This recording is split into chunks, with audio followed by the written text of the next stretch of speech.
Hi everyone, welcome back to my channel. This is going to be the second kind of half to my previous video, which is discussing our late coma wedding. I'm recently married, got married in July this year, 2024, and I just thought I'd share all the helpful tips that I have because I've been getting so many questions, I'm in work mode. I've been getting so many oh my god. I've been getting so many messages on Instagram, TikTok, just asking like loads of questions about the wedding. So I thought I'd put them all in one place so it's just easier for people. And also, like, when I was planning a wedding, there's like hardly any information out there for planning, especially when you don't have a wedding planner like we didn't. So yeah, hopefully this is going to be a useful video to you all and will help plan your wedding if you're thinking about doing a late coma wedding. So I've kind of made a little note of everything that I need to discuss, but to give you a bit of background, we got married in Villa Vittoria. We had exclusive use of the whole villa. It's in Laglio, which is the left side of the lake, and we had, I think the max amount of guests you can have there is 80, and we pretty much, I think it was around 77, maybe 70, it was between 75 and 80 basically. Including ourselves, so we kind of maxed it out the amount of people you can have for that particular venue, but we just loved it because it was completely exclusive use. There was loads of other venues we saw on the lake where if you wanted it to be exclusive, it was a really big premium on top as well, and I just think it wasn't as private, but I guess the downside to where our venue was, it's very remote, so remote, so it was limited on what we could do for pre-party events, like pre-wedding events, but also it's a bit more challenging for your guests to get there. But once they're there, I think it's so magical, and I'm so happy that we picked that venue. So kind of what comes with the villa venue costs is just the venue itself. So you get it from 12 p.m. the morning of your wedding, and then you get it till 12 p.m. the next day. So 12 till 12, and they set up for you though, so your tables and stuff will start setting up in the morning before you arrive there for 12. So it's not, because kind of the order of the days, we got married at 4, like our ceremony was at 4 but guests arrived at 3, so I don't think you would have been able to set up if you started at 12. So don't worry, there's definitely time. They start kind of prepping all the tables before you get there, so when you get there you're just kind of doing the finishing touches, like adding everything to the tables, going to your rooms, checking in, etc. The venue comes with, I can't remember how many rooms, but it's not actually that many. I don't think you can have that many people there. So the only people that stayed at the venue were our immediate family, so my immediate family, and then my husband's immediate family. He's one of 4, and his siblings, some of his siblings are married with kids, and then I'm one of 3. So we do have larger scale families, but only the immediate family kind of stayed at the wedding venue, and then all our guests stayed in kind of surrounding Airbnbs and hotels. I'll put them down below as like places they stayed, so if your guests are nearby you can check out those areas as well. So we had the villa kind of from 12, so I arrived in the morning at 12 for hair and makeup. I would not advise this. I would have definitely probably stayed at the place that I stayed the night before and got ready there. However, the hotel booked, so the day of my wedding, the place I had my welcome party was fully booked, so I couldn't actually do that, so I was a little bit more scrunched for time. So I actually had to have 2 makeup artists in order to get mine and my bridesmaids makeup done on time. So try not to be like me and be a bit more organised. Some people also have their pre-wedding events at Villa Regina Tita, so you could have it at the venue, and then you'd be there the night before. But what I would say is the next door hotel is a lot nicer than the actual like Tita to stay. The rooms are definitely a bit more rustic, but yeah, it kind of gives to the Italian charm, I guess. In terms of what you have to kind of abide by when you enter into a contract with Tita is you have to use their catering company, which is Sun Lake, and you have to use their music company, which is called Blue Navetti. So those are kind of, you're obliged to use them, you can't use anyone else, and you kind of know that when you're signing up. With the catering, Sunlight Catering, they basically cater for the whole, I think there's only 2 catering companies for the whole of Lake Como. So a lot of celebrities will be having Sunlight Catering at their weddings as well. And same with Blue Venti, they have a lot of exclusive use for the whole lake. So even though you're obliged to use them, I do think most of the lake use them, and like there's some multi-million-pound weddings that go on the lake. So I think it's definitely okay. They're not like some dodgy company. So it was fine. I will say Blue Venti are extremely hard to deal with. Just because of the volume of work that they have, their responses were really slow.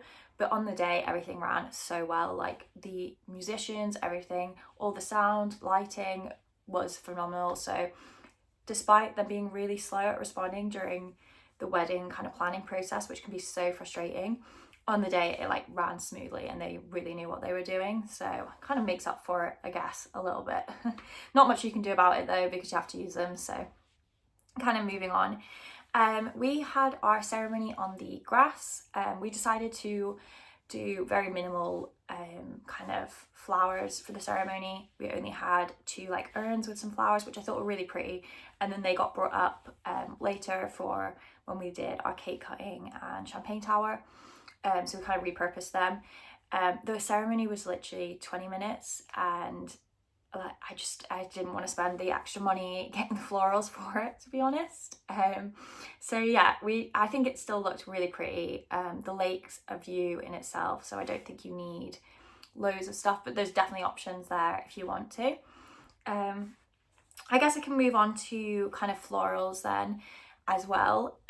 The quotes I originally got were so much. I think it was like 30k for flowers. I was like, oh my god, I was like panic mode then. But we actually managed to find an absolutely amazing florist. I think she was my favorite supplier that we used. She was incredible. She's based in Milan, and we paid for her transportation costs because the florists that we were getting kind of quoted around the actual lake were extortionate. So it was actually cheaper for us to use someone from Milan and pay for transportation costs. She was a lovely, so great. She took my vision and she just ran with it, and it was honestly so pretty. I'll put some pictures of like the flowers we decided to go with. But it was we had candles. It was honestly magical. I just remember sitting there like eating dinner and looking at the view and just the tablescape, and I was just like, wow, like, oh, it was just amazing. It was perfect. So I'll definitely put her details down below, because she was really reasonable as well. Like we told her our budget and we just said, is this reasonable? And she was like, yeah. And she kind of told us ways we could kind of cut costs a bit as well. Don't get me wrong, the florals were still really expensive, but you know, it wasn't £30,000 basically. You know, it was a lot less than 10. So it was way better. And then kind of the things that we did are for ourselves, like, let me rephrase that. Basically things that we added to the table ourselves. We got little limoncello bottles. I got these off, I think, Shein. So cheap. Same with the stickers, personalized stickers. I got them off Shein. So cheap. Recommending doing that over Etsy. Etsy can be so expensive. So I'll put the links to what we did.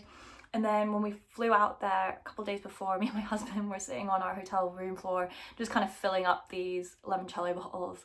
But yeah, that was like a cute little personalized touch. I think it was like take a shot on us, like our initials or something, and then we put those on the next to everyone's plates. And if people didn't drink, they just didn't have to take the shot, so it was fine. And then we also, for our place cards, so my mother-in-law kindly made everyone's like names on a little plaque. And then when we got to Lake Como, we bought like 70 lemons. And we cut them and then placed everyone's name cards into the lemons, but we had to do that basically the day of the wedding so that they didn't go like moldy and gross. So yeah, that was an added touch that we did.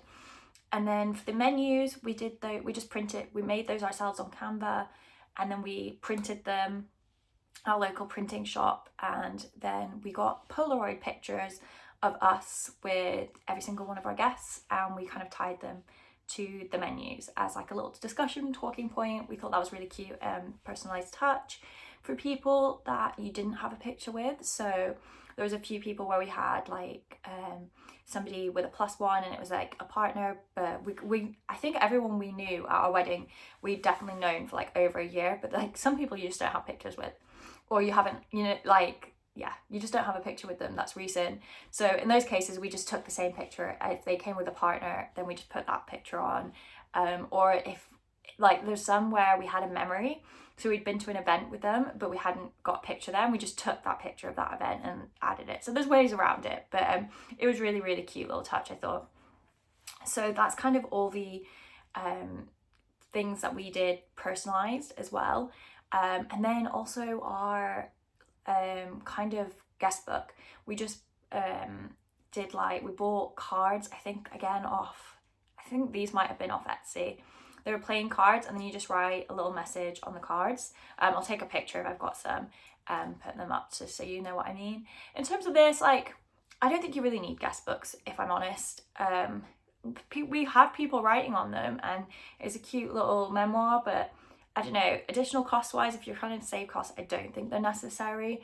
You have pictures of the day with people, and some people just want to talk and drink. They don't want to like be brought away to like write a message. So I don't know, I think that's up to like the individuals and stuff in the wedding process.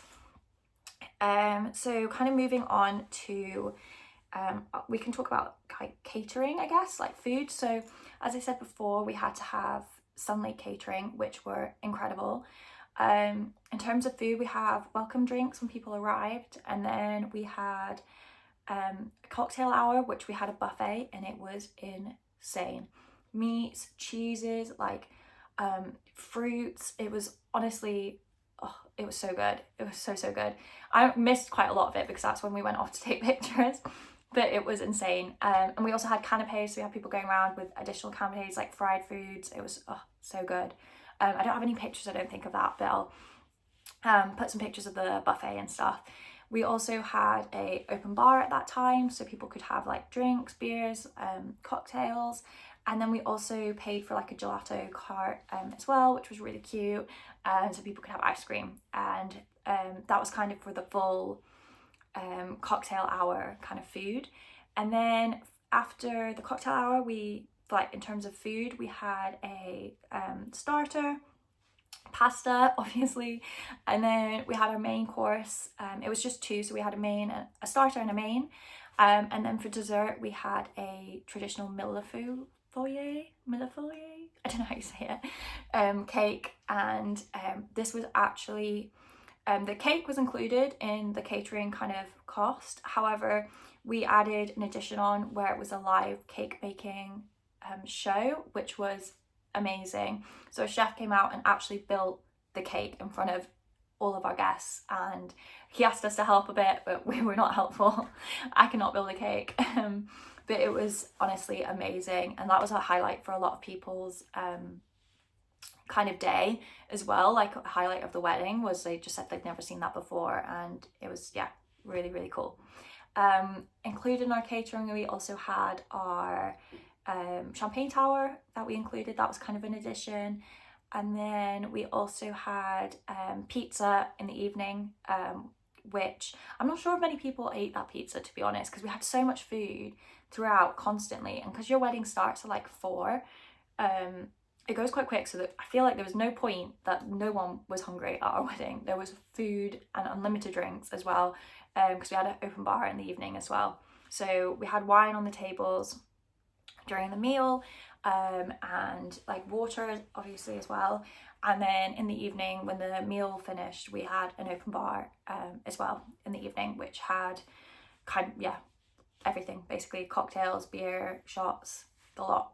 And then I'll move on to the after party a bit later on, because we had drinks on that, but that wasn't included in like our venue Sunlight catering kind of costs.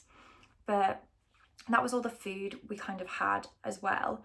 And then I'll kind of move on maybe to music now. So as I touched on before, we use Bloom and Venti.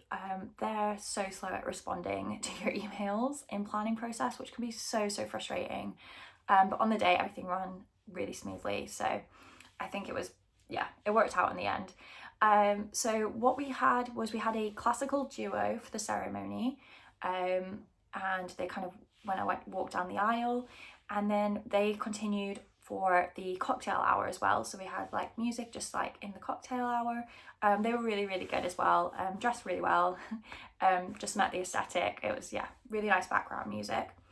And then kind of like our surprise, I guess, that me and my husband did was, we didn't tell anyone we were doing this, but we hired a tenor for just to come out after our starter and just sing. Like, I think he did 3 sets, and honestly, this was the best part of the wedding.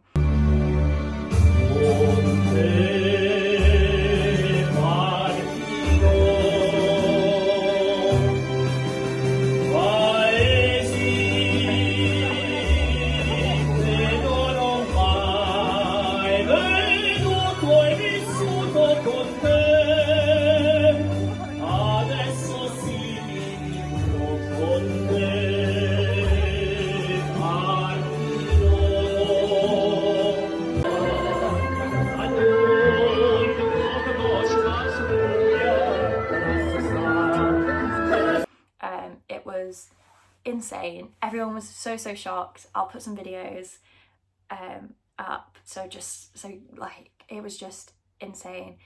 He did so many like classical songs. It was just so good.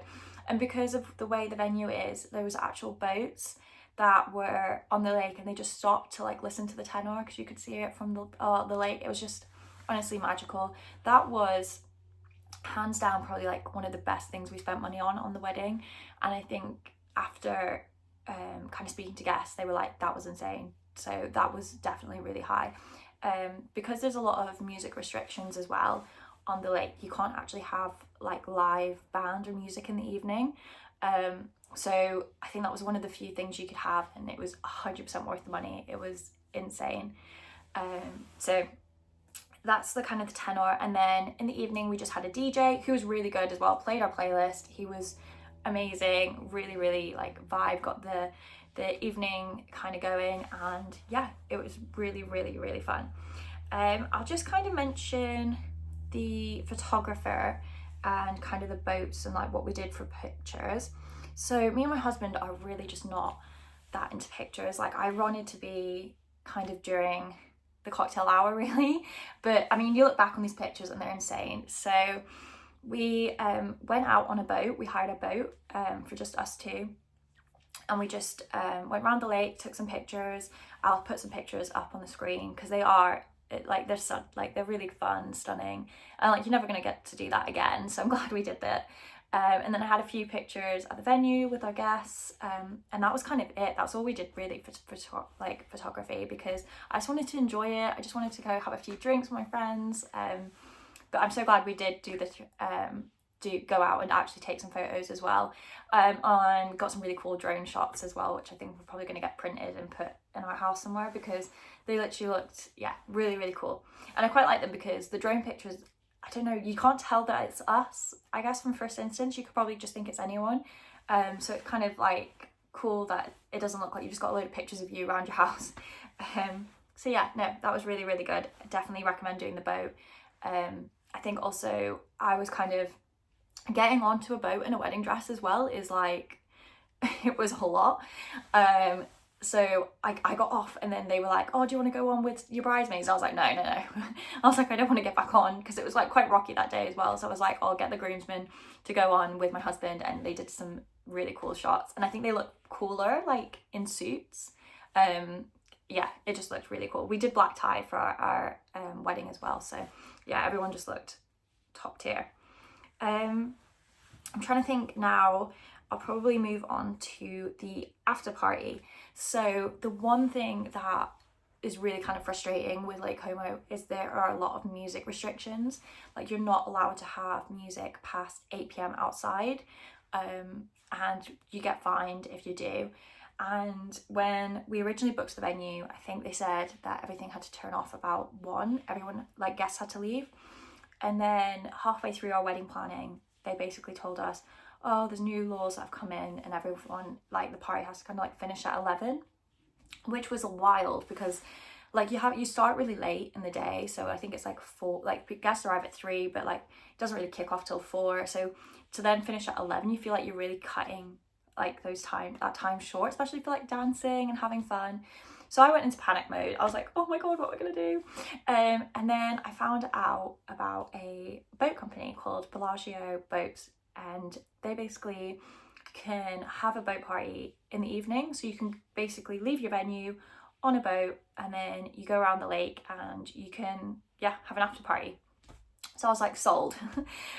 So we basically hired this boat that came to our venue, and picked up our guests, and we were on the boat from 11 till I think 1.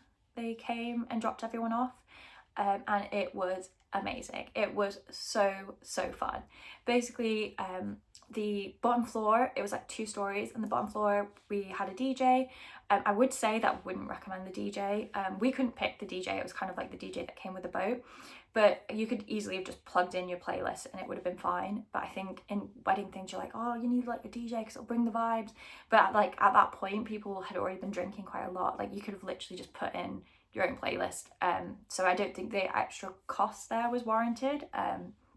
Also, another thing to mention is you can't buy drinks on the boat. You have to pre-order drinks. So again, it's like an additional cost of an open bar, but it was still worth, like that was again like one of the guest highlights of the whole trip, the whole day even.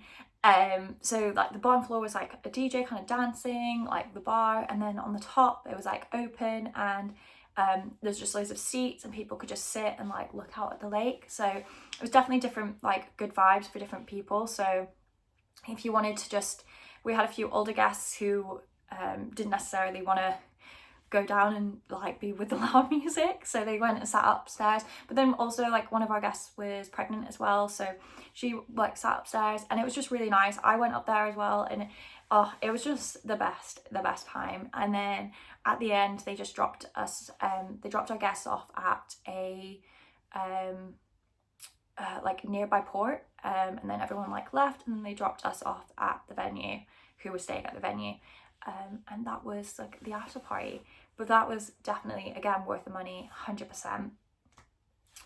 Just to kind of go over, I guess, what people's biggest kind of questions were that I keep getting asked.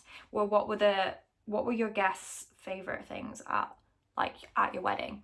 So I'd say the 3 things that our guests definitely said that were insane was the after party boat was hands down some of people's like favorite. It was so cool, not many people do it. Also, it solved our issue with the music. We could extend the party, but do it in a really cool, unique way. The tenor was amazing. I think also because you're not going to get a tenor in the UK, or anywhere other than Italy, because you know they're Italian opera singer. So like it definitely, you wouldn't get that. So it was a unique experience, but also insane. Like, yeah. And I'd also keep it a secret because I thought that was really cool, because we were just like eating and then he just came out and started singing and everyone was like, what? It was like, yeah, really cool. But not in like a cringe way. And then I guess the other thing people really enjoyed was between the meal and the kind of like party DJ bit, there's a bit of like a gap, and that's when we did our live cake making. And then we also did the champagne kind of like tower thing, and it was good for like people to have something to like watch and like look over in that period before you like went in and danced. So it was a really good kind of in between, filled some space in time, but also people said like they never seen someone build a cake before. Like it was really cool. I mean, champagne towers you can get anywhere, but again I think it was like good fun. And you could have then like champagne with the cake, and the cake was insane. It tasted so good. So yeah, I think that was like one of people's main things. Then I guess I've had loads of questions about the after party boat. I'll put all the details below. You can have it for, I think you have it for, you pay a fee, and then it's 2 hours, 4 hours are like separate fees. And then also I think it's max to like 4 a.m. you can have it. The issue we had with that is I would have stayed on that boat till 4 a.m. but I think sometimes like your guests who were didn't necessarily want to stay on the boat wouldn't be able to get off the boat. So you kind of had to, we went in the middle there, but you can definitely extend it for longer. And then the drinks as well, you have to pre-order all your drinks or you pay for an open bar on the after party boat. So people have been asking me about that. We actually just pre-ordered drinks because the open bar we didn't think was worth it for the cost. So we just bulk bought like a load of alcohol and we just had to guess how many drinks we thought people were going to have. We did have quite a lot left over, but I think we did it based on like three drinks per guest per hour. And then we thought some people might not have 3 drinks and some people who did would even it out. And to be honest, on that ratio, we had a lot left over. So, but I think it's nicer to have more left over than like not enough alcohol. But I guess what you've got to bear in mind as well is people have been drinking, if you have alcohol at your wedding, but for us, people were drinking from like 4 consistently. So by the time 11's quite late, so people have already drunk quite a lot. So kind of bear that in mind as well. The music as well, you have the option to have a DJ, but it's their DJ. I wouldn't recommend, I don't think you need that, to be honest, and you have to pay a load of other taxes, and I think if that was a way we could have saved, we probably would have not had them, so that's kind of a thing. So that's the after party kind of stuff. And then I had a load of questions about people staying in accommodation nearby. So it is really difficult to get taxis. We had a few where we booked taxis. I can put the taxi company we used below, but they were very, very expensive. So we did recommend people stay in Laglio, and majority of our friends stayed in Laglio. So I'll put down the hotels and accommodation that they stayed in as well, just so you guys have a bit to go off. I think I've covered everything else that you guys asked in kind of like the summary that I've just given, but if I haven't, just leave some messages down below. I'll try and answer them. And yeah, I hope this was helpful, and I'm so excited you guys are getting married in Lake Como. It's honestly one of the best places ever. That was another thing actually, weather. Sorry, that was a question I should have answered. I would recommend getting married in July or August. Weather is crazy, like it's crazy, it's so unpredictable. You can get rain in July as well, but in June this year it was really, really bad, like weather. So we kind of picked July anyway because we had to be in school holidays because we've got teachers and kids coming to our wedding who came to our wedding. But July is like the safest month, and also I don't think that they charge that much more to have it in July rather than like April, so you might as well have it when you're guaranteed, well, you're not even guaranteed, but when you're more high chance to get nice weather. And for us the weather was amazing all week, we were really lucky. But yeah, that is a tip as well. But yeah, hopefully that is everything. If you have any other questions, just leave them down below, and yeah, thank you, bye.